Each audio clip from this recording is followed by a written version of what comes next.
பூமியில் பிள்ளையாய் பிறந்தும் வளர்ந்தும் பேரான தலமும் அறியேன்.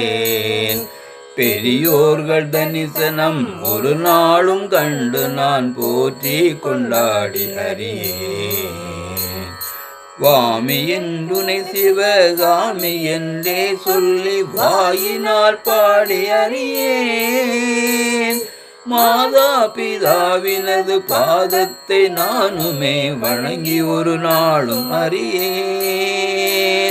சாமி என்றே எண்ணி சதுருடன் கைகூப்பி சரணங்கள் செய்தும் அறியேன்.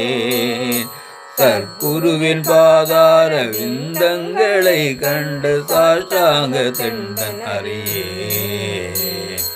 ஆமிந்த பூமியில் அடியனை போல் மூட ஆட்சி நீ கண்டதுண்டோ? அழகான காஞ்சியில் புகழாக வாழ்ந்திடும் அம்மை காமாட்சி உமையே, அம்மை காமாட்சி உமையே, அம்மை காமாட்சி உமையே.